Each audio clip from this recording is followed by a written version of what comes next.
Welcome to Chandru maths. So இப்போ நம்ம வந்து பார்த்தீங்கன்னா ஆர்மி ட்ரிக்ஸ் அப்படின்னு சொல்லி ஒரு புது சீரிஸ் வந்து ஸ்டார்ட் பண்ணியிருக்கோம். இந்த சீரீஸில் வந்து ஆர்மியோட அஃபிஷியல் மாடல் கொஷின் பேப்பர் இருக்குதுல்ல, அதில் கேட்டிருந்த மேத்ஸ் கொஷின்ஸ் எல்லாத்தையுமே நம்ம டிஸ்கஸ் பண்ண போகிறோம். ஒவ்வொரு கொஷின் பேப்பர்லையும் இருக்கக்கூடிய மொத்த 15 கொஷினும் ஒவ்வொரு வீடியோவில் வரும்.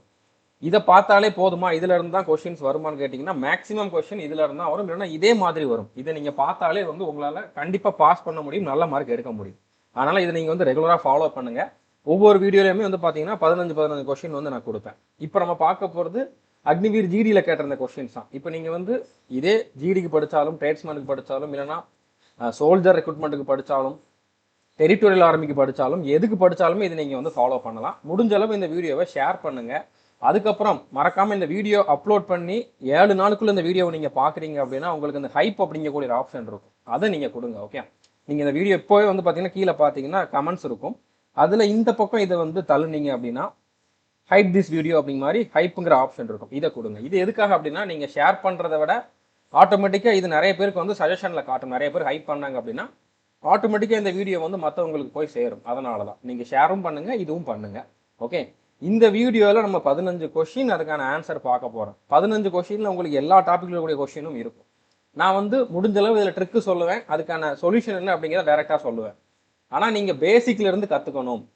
அதுக்கப்புறம் மேத்ஸ் மட்டும் இல்லை, எனக்கு வந்து ஜிகே வேணும், சயின்ஸ் வேணும், ரீசனிங் வேணும் அப்படின்னு சொல்லி நினச்சிங்க அப்படின்னா ஆர்மி அக்னிவீருக்கான 60 டே கிராஷ் கோர்ஸில் நீங்கள் ஜாயின் பண்ணலாம். கிராஷ் கோர்ஸ்க்கான ஃபீஸ் வந்து பார்த்தீங்கன்னா 499 ரூபா தான். 1 இயர் இதில் வந்து வேலிடிட்டி உண்டு. ஸோ இதில் வந்து பார்த்தீங்கன்னா கிட்டத்தட்ட ஒரு 130க்கு மேலே வீடியோஸ், அடுத்ததாக ஃபுல் டெஸ்ட்டும் கொடுத்துருவோம், டாபிக் வைஸ் டெஸ்ட்டும் கொடுத்துருவோம். எல்லாமே பேசிக்லேருந்து டீச் பண்ணியிருக்கோம். டைப் வைஸ் ஒவ்வொரு டாபிக் வைஸ் வந்து பார்த்தீங்கன்னா பொறுமையாக டீச் பண்ணியிருப்போம். நீங்கள் அந்தளவுக்கு கற்றுக்கணும் அப்படின்னா நீங்கள் இதில் ஜாயின் பண்ணுங்கள். 60 நாள் இதுக்கு தேவையில்லை. நான் 60 நாள் ஸ்ட்ராட்டஜின்னு கொடுத்துருக்கேனே தவிர ஒரு நாளைக்கு 2 மணி நேரம் படிக்கிற மாதிரி தான் கொடுத்துருக்கேன். நீங்கள் ஒரு நாளைக்கு 4 மணி நேரம் படிக்கிறதா இருந்தால் இதே கோர்ஸை வந்து நீங்கள் 30 நாளில் கம்ப்ளீட் பண்ணலாம். ஒரு நாளைக்கு வந்து நீங்கள் 8 மணி நேரம் படிக்கிறதுக்கு உங்களால் முடியும் அப்படின்னா இதே கோர்ஸை நீங்கள் 15 நாளில் கூட கம்ப்ளீட் பண்ணி உங்களால் ஃபுல் மார்க் எடுக்க முடியும். ஸோ அதனால் நீங்கள் இதில் ஜாயின் பண்ணால் ஜாயின் பண்ணிக்கோங்க. இதில் எப்படி ஜாயின் பண்ணலாம் அப்படிங்கிறத குயிக்காக பார்த்துட்டு அதுக்கப்புறம் நம்மளுடைய சீரீஸை நம்ம ஸ்டார்ட் பண்ணலாம். ஓகே, நீங்கள் ப்ளே ஸ்டோரில் போயிட்டு சந்துரு மேத்ஸ் அப்படின்னு சொல்லி சர்ச் பண்ணி நம்ம ஆப்பை வந்து இன்ஸ்டால் பண்ணிவிட்டு லாகின் பண்ணிக்கோங்க. உங்களோட மொபைல் நம்பர், அதுக்கு வர ஓடிபி, அடுத்து நேம் எல்லாத்தையும் கொடுத்து லாகின் பண்ணிவிட்டு அதில் பெய்டு கிளாஸஸ் அப்படிங்கிற ஆப்ஷனை ஓப்பன் பண்ணிங்கன்னா ஆர்மி அக்னிவீர் கிராஷ் கோர்ஸ்ன்னு இருக்கும். இதை ஓப்பன் பண்ணிவிட்டு நீங்கள் பேமெண்ட் பண்ணுங்கள். ஓகே, பை நவ் கொடுத்துட்டு 499 பேமெண்ட் பண்ணிங்க அப்படின்னா உங்களுக்கு பே பண்ண அடுத்த செகண்டே கோர்ஸ் ஓப்பன் ஆயிடும். நீங்கள் அடுத்து ஓப்பன் பண்ணி அதில் நான் கொடுத்துக்கூடிய டெய்லி டார்கெட்டை பார்க்கலாம். ஓகே, நான் டெய்லி என்னென்ன படிக்கணும்னு ஒரு ஃபோல்டரில் தனித்தனியாக கொடுத்துருப்பேன்.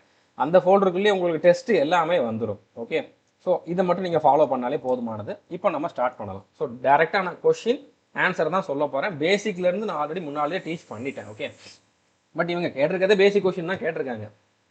இப்போ ஃபர்ஸ்ட் கொஷின் பாருங்க, the sum of 4 and its reciprocal.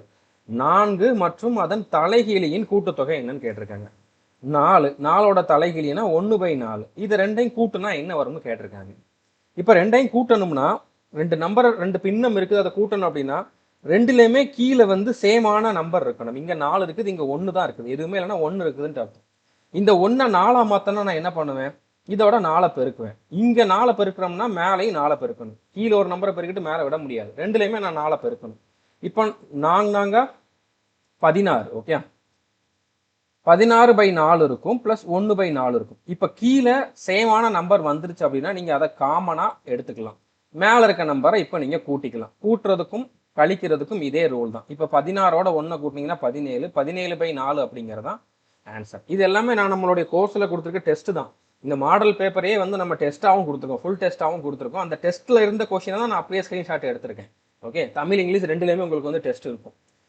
So இப்போ இந்த கொஸ்டின் பாருங்க, இந்த நம்பர்ஸோட HCF. ஓகே, மீப்போவா வந்து கேட்டிருக்காங்க. இந்த 3 நம்பரோட மீப்போவா. இப்போ நீங்கள் வந்து இதுக்கு டானா வகுத்தல் போட்டு இந்த 3 நம்பரையும் எழுதி 2ஆல 3ஆல வகுத்து பார்த்துக்கிட்டு இருக்கணும்னு அவசியம் இல்லை. ஓகே, மீப்போவா அப்படிங்கிறது இந்த 3 நம்பரையும் வகுக்கக்கூடிய மிகப்பெரிய எண். இந்த 3 நம்பரையும் வகுக்கக்கூடிய மிகப்பெரிய எண். அப்போ எந்த ஆப்ஷன் இந்த 3 நம்பரையும் வகுக்கும்ட்டு பாருங்க. இப்போ 3 வச்சு பார்த்தீங்க அப்படின்னா 3 12/3 வகுப்படும், 18/3 வகுப்படும், 22/3 வகுப்படும். சார் இது வகுப்படாது. 22/3 வந்து வகுப்படாது. ஸோ 3 நம்பரையும் வகுக்கணும். 22/3 வகுப்படலை, அப்போ இது ஆன்சர் கிடையாது. 6ஆல் பார்த்தீங்கன்னா 12/6, 18/6 வகுப்படும். பட் 22/6 வகுப்படாது, அப்போ இதுவும் ஆன்சர் கிடையாது. 2 வந்து 3 நம்பரையும் வகுக்கும். 10 வந்து எந்த நம்பரையுமே வகுக்காது. அப்போ இதுவும் ஆன்சர் கிடையாது. அப்போ இதுதான் ஆன்சர். இப்போ ஒருவேளை ரெண்டு மாதிரி இன்னொரு நம்பர் இருக்குதுன்னு வச்சுக்கோங்களேன். இன்னொரு நம்பர் இன்னொரு ஆப்ஷன் ஃபார் எக்ஸாம்பிள் இப்போ வந்து மூணுமே வந்து மூணு நம்பரையும் வகுக்குதுன்னு வச்சுக்கோங்க. ரெண்டு ஆப்ஷன் இந்த மாதிரி இருக்குன்னா என்ன பண்றது?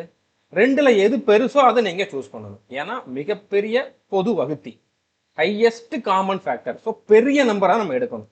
மூணு நம்பரையும் வகுக்கக்கூடிய பெரிய நம்பர் தான் வந்து ஆன்சரா இருக்கும். இங்க ஒரு நம்பர் தான் இருக்குது. அப்ப இதுதான் ஆன்சர். ஓகே, அடுத்த கொஸ்டின் பாருங்க. If the sum of three consecutive integers is 126, then the largest number is கேட்டிருக்காங்க. மூன்று தொடர்ச்சியான முழு எண்களின் கூட்டுத்தொகை 126 என்றால் மிகப்பெரிய எண் எது? இப்ப தொடர்ச்சியான எண்கள் இருக்குதுன்னு வச்சுக்கோங்களேன். தொடர்ச்சியான எண்கள் இருக்குதுன்னா அந்த தொடர்ச்சியான எண்களுடைய சராசரி தான் வந்து பாத்தீங்கன்னா அந்த எண்களுடைய மிடில் நம்பரா இருக்கும். இப்போ வந்து ஒரு 5 நம்பர் இருக்குன்னு வச்சுக்கோங்க. அஞ்சுமே அடுத்தடுத்த எண். ஓகே, அடுத்தடுத்த எண்ணா வந்து எத்தனை? இப்போ வந்து 20, 21, 22, 23, 24. இப்போ இந்த நம்பர்ல மிடில் நம்பர் வந்து என்னது? 22. இதுதான் இதோட சராசரி. ஓகே, ஸோ அப்போ அடுத்தடுத்த எண்கள் இருக்குது அப்படின்னா அந்த எண்களுடைய கூடுதல் பை அந்த எண்கள் எத்தனை இருந்துச்சு அதை நம்ம போட்டோம்னா நமக்கு சராசரி கிடைக்கும். ஸோ அந்த அடுத்தடுத்த எண்களுடைய சராசரி அப்படிங்கிறது வந்து பார்த்தீங்கன்னா அந்த அடுத்தடுத்த எண்கள்ல நடுவில் இருக்க நம்பரா இருக்கும். ஓகே, இப்போ இவங்க வந்து எந்த நம்பரையுமே கொடுக்கல. அந்த மூணு நம்பருடைய கூடுதல் கொடுத்துருக்காங்க. கூடுதல் வந்து எத்தனை? 126ன்னு கொடுத்துருக்காங்க. மூணு நம்பரோட கூடுதல் 126. மூணு நம்பரையும் கூட்டி 3ஆல வகுத்தோம் அப்படின்னா நம்மளுக்கு என்னது கிடைக்கும்? ஆவரேஜ், அதாவது சராசரி கிடைக்கும். இப்போ நான் மிடில் நம்பரை டைரக்டா கண்டுபிடிச்சிருவேன். இதை 3ஆல கேன்சல் பண்ண அப்படின்னா இப்போ 12ல எத்தனை 3 இருக்குது? 4 3 இருக்குது. 4 3 12. அடுத்து 3ல ஒரு 3 தான் இருக்குது. 41. 41 தான் வந்து பாத்தீங்கன்னா மிடில் நம்பர். மொத்தத்திலே 3 நம்பர் தான் இருக்குது அப்படின்னா இதுக்கு முன்னால ஒரு நம்பர் இருக்கும், இதுக்கு அடுத்து ஒரு நம்பர் இருக்கும். ஓகே, இதுக்கு முன்னால் இருக்க நம்பர் 40 இருக்கும், இதுக்கு அடுத்து இருக்க நம்பர் 42 இருக்கும். ஏன்னா இது அடுத்தடுத்து இருக்கக்கூடிய நம்பர். அதுல மிடில் நம்பர் 41, முன்னால 40, அடுத்த நம்பர் 42 இருக்கும்.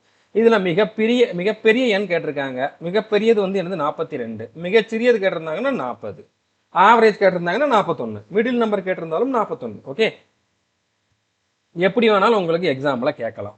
அடுத்து இந்த கொஸ்டின் கொஞ்சம் டைம் எடுக்கும், அவ்வளவுதான். மற்ற கொஸ்டின் எல்லாமே ரொம்ப ரொம்ப சிம்பிள். இப்போ என்ன கொடுத்துருக்காங்க? the weights in kilogram of 12 students of a class are as given below. what is the average weight of the students? ஒரு வகுப்பில் 12 மாணவர்களின் எடைகள் கீழே கொடுக்கப்பட்டுள்ளன. மாணவர்களின் சராசரி எடை கேட்டிருக்காங்க. சராசரி அப்படிங்கிறது இது எல்லாத்தையும் கூட்டி 12 பேர் இருக்காங்கனால 12ஆல வகுக்கணும். இப்போ இங்க வந்து 3 நம்பர் இருந்துச்சுன்னா நம்ம 3ஐயும் கூட்டி 3ஆல வகுத்தோம்னா நம்மளுக்கு வந்து 41 கிடைக்கும். அதே மாதிரி இங்க 12 பேர் இருக்காங்கனால 12ஐயும் கூட்டி 12ஆல வகுக்கணும்.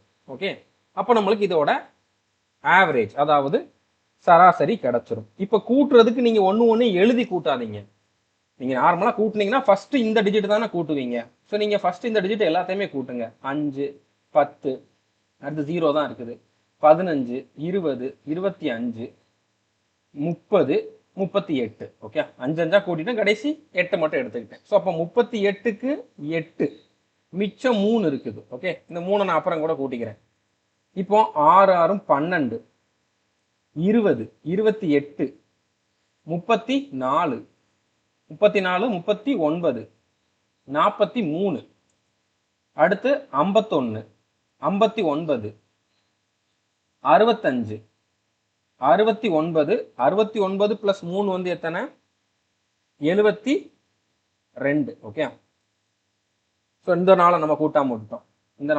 அப்ப 76. ஸோ 76 768. 768 பை 12 போடணும். இது கூடுதல் பை 12. ஓகே, ஸோ போட்டோம்னா நம்மளுக்கு வந்து இதோட சராசரி கிடைச்சிடும். இப்போ நீங்க டைரக்டா 12ஆலேயே கேன்சல் பண்ணுங்க, இல்ல 2ஆல 3ஆல பண்றதா இருந்தாலும் பண்ணுங்க. ஓகே, நான் டைரக்டா 12ஆலேயே கேன்சல் பண்ணிடுறேன். எனக்கு 12வது வாய்ப்பாடு தெரியும் அப்படிங்கிறனால. ஸோ 6 12 72. 76ல 72 போயிடுச்சுன்னா மிச்சம் என்ன இருக்கும்? 4 இருக்கும். 76ல 72 போயிடுச்சுன்னா மிச்சம் 4 இருக்கும். இப்போ 48. 4 12 48. அவ்வளவுதான், கம்ப்ளீட்டா கேன்சல் ஆயிடுச்சு. ஸோ 64 அப்படிங்கிறது தான் எனக்கான ஆன்சர். ஓகே, அடுத்த கொஸ்டின் பாருங்க. Anita appeared in 2 consecutive tests and scored 60 and 80 marks out of 100. If the weightage of these exams is 50% each, find her final score. Anitha தொடர்ந்து நடைபெற்ற 2 தேர்வுகளில் பங்கேற்று 100க்கு முறையே 60 மற்றும் 80 மதிப்பெண்களை பெற்றார். அந்த தேர்வுகளின் எடையளவு தலா 50% எனில் அவரது இறுதி மதிப்பெண்ணை கண்டறியவும். அதாவது மொத்தம் 100 மார்க்குக்கு எக்ஸாம், ஒவ்வொரு எக்ஸாமும். அதுல ஃபர்ஸ்ட் எக்ஸாம்ல வந்து பாத்தீங்கன்னா அவ 60 மார்க் எடுத்திருக்கா, 2வது எக்ஸாம்ல 80 மார்க் எடுத்திருக்கா. ஆனா அவ எடுத்த மார்க்கை அப்படியே எடுக்க மாட்டாங்க, அப்படியே வந்து கூட்ட மாட்டாங்க. அதோட 50% வெயிட்டேஜ் இல்லைன்னா எடையளவு அப்படின்னு கொடுக்குறாங்கன்னா அத்தனை சதவீதம் தான் அந்த மார்க்கை கன்சிடர் பண்ணுவாங்க. இந்த 60ஓட 50%, 50% அப்படின்னாலே வந்து பாதி, 50/100 போட்டிங்கன்னா பாதி தான் வரும். 50%னாலே பாதி. அப்ப இதுல பாதி அப்படிங்கிறது 30, இதுல பாதி அப்படிங்கிறது 40. இப்போ இதைத்தான் அவங்க கூட்டுவாங்க. இப்போ ஃபைனல் ஸ்கோர் வந்து என்னவா இருக்கும், இதோட கூடுதலா இருக்கும். 30 40 கூட்டினோம்னா 70. ஸோ அவளுடைய மார்க் வந்து 70 மார்க் தான். ஓகே, புரிஞ்சிருக்கும்னு நினைக்கிறேன். ஏன்னா அதுல 50% தான் எடுப்பாங்க. ஸோ ஃபைனல் ஸ்கோர் வந்து 70 தான் இருக்கும். அடுத்த கொஸ்டின் பாருங்க. பின்வரும் எது 5% சமமான பின்னம்? இப்போ 5% பர்சன்டேஜ் இருக்குனாலே பர்சன்டேஜை எடுக்கிறதுக்கு நீங்க என்ன பண்ணணும், கீழே 100ஆல வகுக்கணும், அவ்வளவுதான். இப்போ இதை நீங்க சிம்பிளிஃபை பண்ணீங்கன்னா முடிஞ்சு போச்சு. இப்போ ஓரஞ்சு 5, 20 5 100, அப்போ 1/20 அப்படிங்கிறது தான் ஆன்சர், அவ்வளவுதான். அடுத்த கொஸ்டின் வந்து பாருங்க. மோஹித் மற்றும் அவரது சகோதரியின் வயது விகிதம் 3:4. மோஹித் 18 வயது என்றால் அவரது சகோதரியின் வயது என்னன்னு கேட்டிருக்காங்க. Ages of Mohit and his sister are in the ratio 3:4 at present. If Mohit is 18 years old, how old is his sister at present? 2 பேர் இருக்காங்க, மோஹித், அடுத்ததா வந்து அவனுடைய சிஸ்டர். இவங்களோட ஏஜ் வந்து பாத்தீங்கன்னா 3:4ங்கிற விகிதத்துல இருந்திருக்கு. இப்ப மோஹித்தோட வயசு வந்து என்னன்னு கொடுத்துருக்காங்க, ஆக்சுவல் வயசு வந்து 18ன்னு கொடுத்துட்டாங்க. அவனுடைய சிஸ்டரோட வயசு என்னன்னு கேட்டிருக்காங்க. இப்ப 3 எப்படி 18 ஆகும், இன்ட்டு 6, 3 18. அதே இன்ட்டு 6 நீங்க எங்க பண்ணீங்கன்னா 4 24 தான் வந்து அவனுடைய சிஸ்டருடைய ஏஜா இருக்கும். ஓகே, சிம்பிள், ரொம்ப ரொம்ப சிம்பிளான கொஸ்டின் தான். அடுத்த கொஸ்டின் பாருங்க. இப்போ இதுல எக்ஸ் என்னன்னு கேட்டிருக்காங்க. இப்போ இந்த ஈஸ்டு கொடுக்குறாங்கன்னா, ரேஷியோ கொடுக்குறாங்கன்னா அது வந்து வகுத்தல்ல, அதாவது பின்னமா இருக்குதுன்னு நம்ம வந்து எழுதிக்கலாம். இப்போ 3:7 வந்து பாத்தீங்கன்னா 3/7ன்ட்டு எழுதலாம். இப்போ இந்த மாதிரி டபுள் கோலன் கொடுக்குறாங்க அப்படின்னா இது வந்து ஈக்குவல்ட்டுக்கு ஈக்குவல். ஓகே, இது வந்து ஈக்குவல்ட்டுன்னு தான் மீனிங் வரும். அடுத்து இங்க என்ன இருக்குது, x/4ன்னு இருக்குது, x/4. இதுல இருந்து நீங்க எக்ஸை கண்டுபிடிக்கணும். எக்ஸை மட்டும் இங்க வச்சுக்கோங்க, இந்த 4 இங்க கொண்டு போங்க. 4 இங்க பெருக்கல், இங்க வகுத்தல் இருக்குது, இங்க போனா பெருக்கல்ல போகும். அப்ப எக்ஸ் வந்து எப்படி இருந்திருக்கும், 3 மேல இருக்குது, இந்த 4 அது கூட போய் சேரும், பை 7. முன்னாங்க 12/7, 12/7 அப்படிங்கிறது ஆன்சர். எல்லாமே ரொம்ப ரொம்ப சிம்பிளான பேசிக் கொஸ்டின் தான் கேட்டிருக்காங்க. ஓகே, அடுத்த கொஸ்டின் வந்து பாருங்க. Simple interest on 2000 at 6% per annum in 3 years is. 2000 ரூபாய்க்கு 6% வருட வட்டி விகிதத்தில் 3 ஆண்டுகளில் கிடைக்கும் தனி வட்டி. இந்த 2000 ரூபாய் அப்படிங்கிறது அசலை வந்து நம்ம பிரின்சிபல்னு சொல்லுவோம். ஸோ பி வந்து பாத்தீங்கன்னா 2000 ரூபாய். அடுத்து எத்தனை சதவீதம் வட்டி அப்படிங்கிறது ரேட் பர்சன்டேஜ் 6ன்னு சொல்லுவோம், அது வந்து 6%. டைம் டி வந்து பாத்தீங்கன்னா 3 ஆண்டுகள். Okay, 3 years. இப்போ சிம்பிள் இன்ட்ரெஸ்ட் தனி வட்டி கேட்டிருக்காங்க. சிம்பிள் இன்ட்ரெஸ்ட்கான ஃபார்முலா வந்து என்னது, PRT/100. ஓகே, இந்த ஃபார்முலா தான், இந்த ஒரு ஃபார்முலா வச்சா இந்த டாபிக்கே இருக்குது. ஓகே, இப்போ நம்ம சிம்பிள் இன்ட்ரெஸ்ட் தான் கேட்டிருக்காங்க. பியோட வேல்யூ 2000, 2000 போடுங்க. ஆரோட வேல்யூ 6 போடுங்க. சதவீதத்தை போட வேண்டாம், ஏன்னா அதுக்காக தான் கீழே 100 வந்திருக்கு, அதனால 6 மட்டும் எழுதுங்க. டைம் வந்து 3 வருஷம், 3, கீழே வந்து 100. 2 0வையும் 2 0வையும் கேன்சல் பண்ணுங்க. 6×3 18, 18×2 36. அடுத்து இந்த 0 இருக்குது, 0 போட்டீங்கன்னா 360 ரூபாங்கிறது தான் தனி வட்டியா இருக்கும். ஓகே, அடுத்த கொஸ்டின் பாருங்க. A car covers 38,000 meter in 120 minutes. What is the speed of car in km/h? இந்த டாபிக்கை பொறுத்த வரைக்கும் நம்மளுக்கு யூனிட் ரொம்ப ரொம்ப முக்கியம். இங்க மினிட்ல கொடுத்துருக்காங்க, சரி இங்க மீட்டர்ல கொடுத்துருக்காங்க, இங்க மினிட்ல கொடுத்துருக்காங்க, இங்க km/h கேட்குறாங்க. அப்போ மீட்டரை கிலோமீட்டருக்கு மாற்றணும், மினிட்டை ஹவருக்கு மாற்றணும். அதுக்கப்புறம் தான் நம்ம வந்து ஆன்சரை கண்டுபிடிக்கணும். ஓகே, இல்லைன்னா ஆன்சரை கண்டுபிடிச்சிட்டு இந்த மாதிரி மாற்றிட்டு தான் நம்ம ஆன்சரை சூஸ் பண்ணணும். ஓகே, ஒரு கார் 120 நிமிடங்களில் 38,000 மீட்டர் செல்கிறது, அதன் வேகம் km/h என்னன்னு கேட்டிருக்காங்க. இப்போ 1000 மீட்டர் வந்து பார்த்தீங்கன்னா 1 கிலோமீட்டருக்கு ஈக்குவல். அதே மாதிரி 38,000 மீட்டர் அப்படிங்கிறது 38 கிலோமீட்டருக்கு ஈக்குவல். ஸோ மீட்டர்ல என்ன கொடுத்துருந்தாலும் அதை 1000ஆல வகுத்துருங்க. இப்போ இதை 1000ஆல வகுத்தீங்கன்னா கீழே இருக்க 3 0 மேலே இருக்க 3 0 கேன்சல் ஆகும். அப்போ 38 தான் இருக்கும். ஓகே, அதுக்கப்புறம் இப்போ 120 மினிட்னு கொடுத்துருக்காங்க. இது வந்து ஹவரில் சொன்னால் 120 நிமிஷம் அப்படிங்கிறது வந்து 2 மணி நேரம். ஏன்னா ஒரு நிமிஷத்துக்கு 60 நிமிஷம், ஒரு மணி நேரத்துக்கு 60 நிமிஷம். அப்போ 2 மணி நேரத்துக்கு 120 நிமிஷம். இப்போ சிம்பிள் தான், நம்ம இதுக்கு வேற எதுவுமே யோசிக்கவே வேண்டாம். 120 நிமிஷம் அப்படிங்கிறது 2 மணி நேரம். இது நம்மளுக்கு தெரிஞ்சது தானே. இதுக்கு ஒரு ஃபார்முலா மாதிரி நீங்கள் மனப்பாடம் பண்ண வேண்டாம். இப்போ அதோடைய வேகம் கேட்டிருக்காங்க. வேகம் ஸ்பீடோட ஃபார்முலா வந்து என்னது? Distance divided by time. அது எவ்வளோ தூரம் எவ்வளோ நேரத்தில் போணுச்சு அப்படிங்கிறது தான் வந்து அதனுடைய ஸ்பீடு. இப்போ டிஸ்டன்ஸ் வந்து எத்தனை கிலோமீட்டர் போயிருக்குது? 38 கிலோமீட்டர் போயிருக்கு. எவ்வளோ நேரத்தில் போயிருக்கு? 2 மணி நேரத்தில் போயிருக்கு. இதை நீங்கள் கேன்சல் பண்ணீங்க அப்படின்னா 19 2 38 வந்திருக்கும். ஸோ 19 கிலோமீட்டர் பர் ஹவர் அப்படிங்கிறது தான் ஆன்சர். ஓகே, அடுத்த கொஸ்டின் பாருங்க. இப்போ இது ரெண்டோட சம் கேட்டிருக்காங்க. இதுக்குமான கூட்டுத்தொகை கேட்டிருக்காங்க. ஒன்றும் இல்லை, XY கொடுத்துட்டாங்க, கஷ்டம் நினச்சிடாதீங்க. அப்படியே இங்கே எக்ஸ் இருந்தால் இங்கே எக்ஸோட கூட்டுங்க, இங்கே ஒய் இருக்குன்னா இங்கே ஒய்யோட கூட்டுங்க, இங்கே இசட் இருக்குன்னா இங்கே இசட்டோட கூட்டுங்க. இப்போ ஒன்றுமே இல்லை, 2x + 3y - 9z, அடுத்து 7y + 3z. இது ரெண்டையும் நீங்கள் கூட்ட போகிறீங்க, அவ்வளோதான். இங்கே x 2x மட்டும்தான் இருக்குது, அதை அப்படியே எழுதிக்கோங்க. 3xம் 7xையும் கூட்டணும் அப்படின்னா 3yயும் 7yயும் கூட்டினோம்னா அது வந்து 10y ஆகும். இங்கே -9z, இங்கே +3z.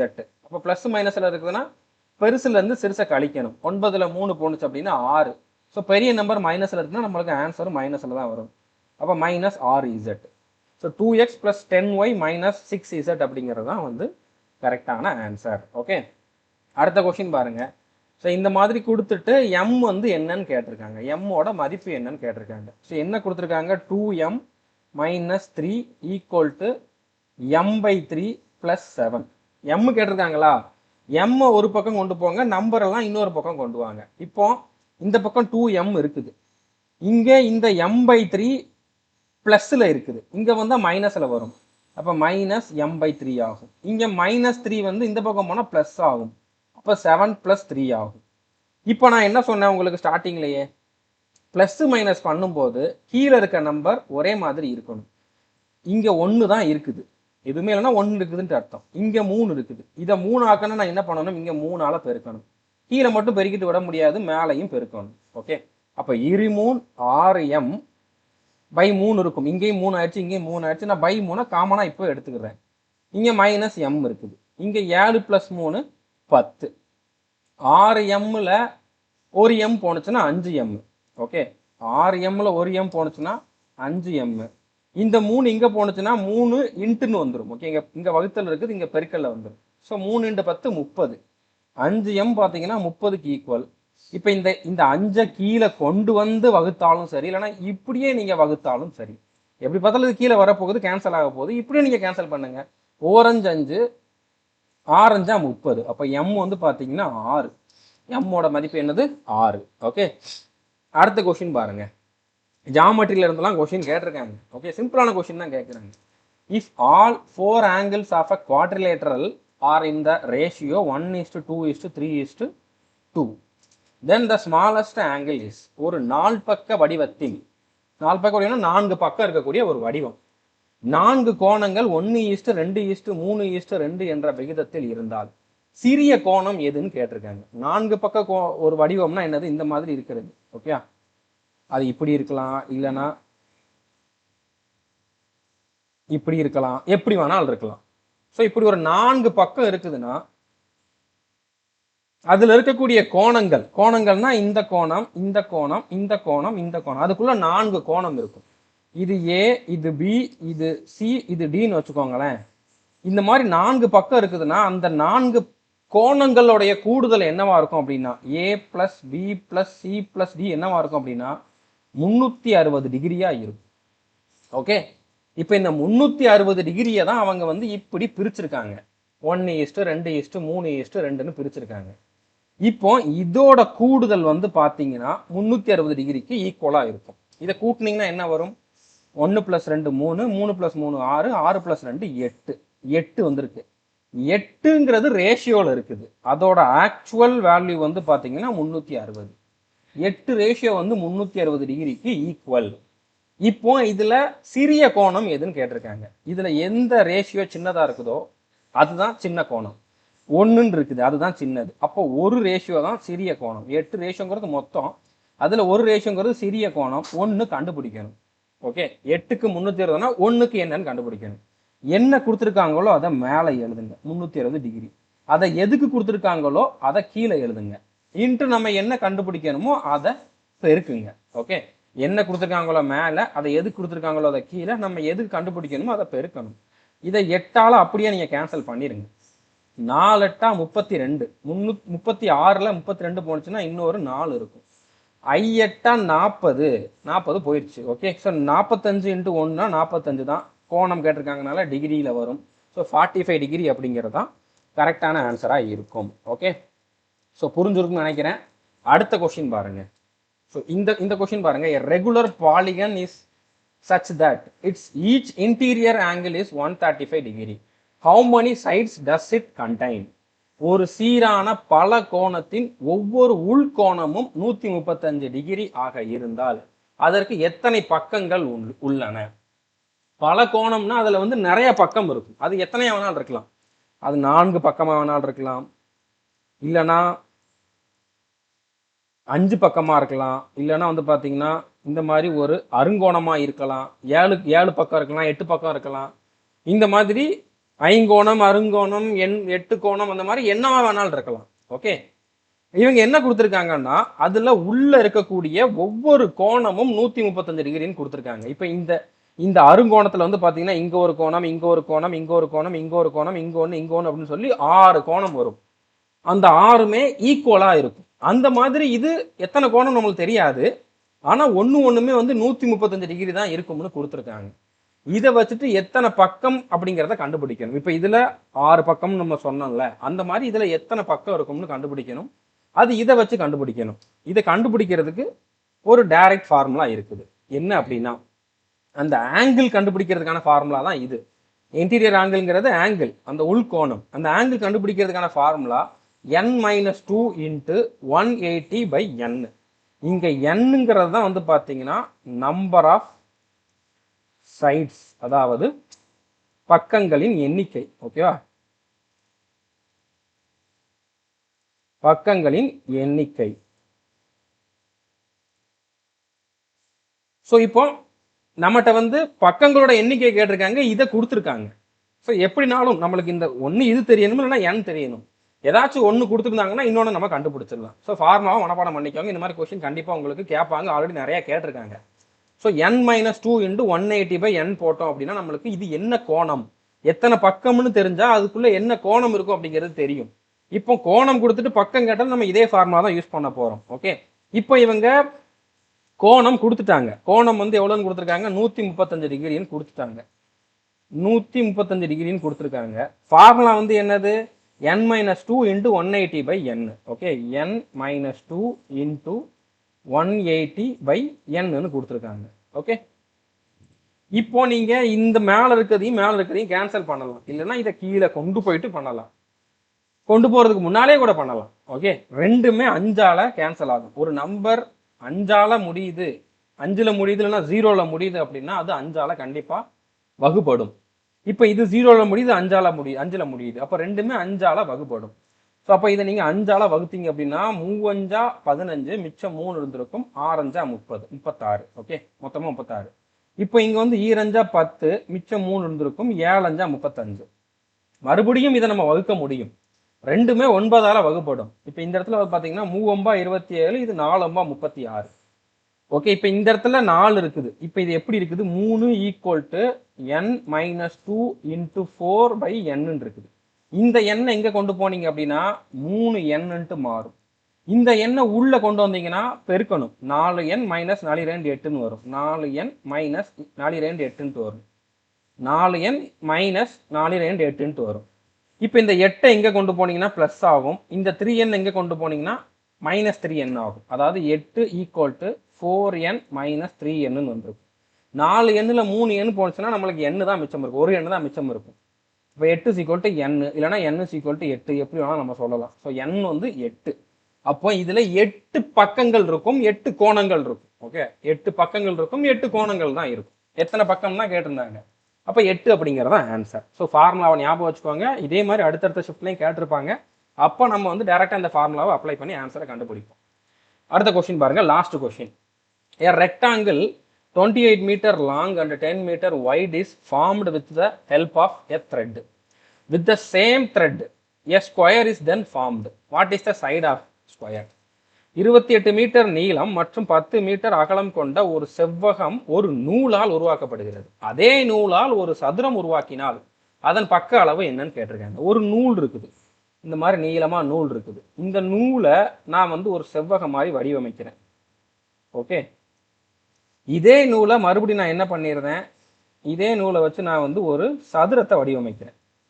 இப்போ இந்த மாதிரி நான் ஒரு சதுரத்தை வடிவமைச்சிருக்கேன். ஓகே, இப்போ இதில் நீங்கள் கவனிக்க வேண்டியது என்ன அப்படின்னா, இந்த நூலோட லென்த் நீளம் வந்து எல்லுன்னு வச்சுக்கலாம். ஓகே, இந்த லென்த் தான் வந்து பார்த்தீங்கன்னா இதனுடைய சுற்றளவாக இருக்கும். ஏன்னா இதை தான் நான் வந்து இப்படி மடக்கியிருக்கேன். ஓகே, இந்த லென்த்து தான் இதனுடைய சுற்றளவாக இருக்கும். இதுக்கு லென்த்து அடுத்து பிரெத்து, நீளம் அகலம் ரெண்டுமே இருக்கும்.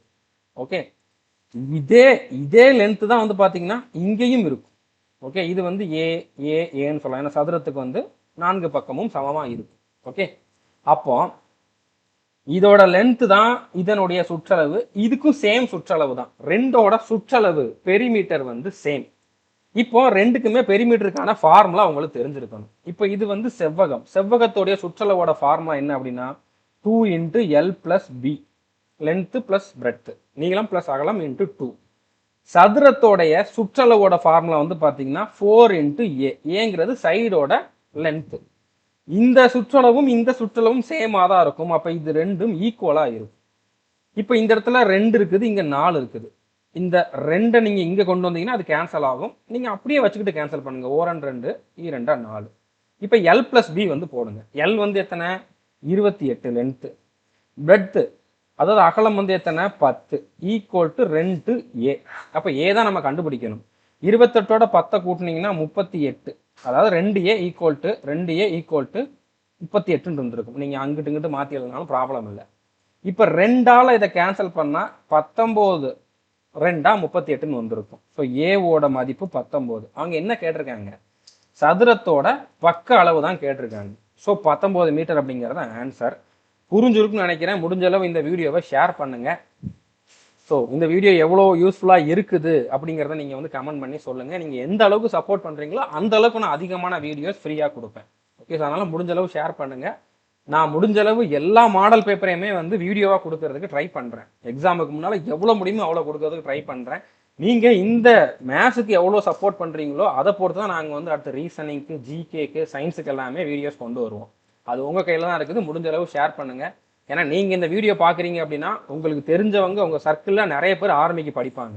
நீங்கள் ஏதாச்சும் அகாடமியில் படித்தாலும் உங்கள் அகாடமியில் உங்களுக்கு தெரிஞ்சவங்க நிறைய பேர் வந்து உங்களோட கான்டாக்டில் இருப்பாங்க. அவங்க எல்லாருக்குமே இந்த வீடியோவை ஷேர் பண்ணுங்கள். கண்டிப்பாக யூஸ்ஃபுல்லாக தான் இருக்கும். நான் இன்னும் நிறையா வீடியோஸ் கொடுக்க போகிறேன். இது ஒரு பிகினிங் தான். இன்னும் நிறையா உங்களுக்கு வரப்போகுது. All the best. தேங்க்யூ.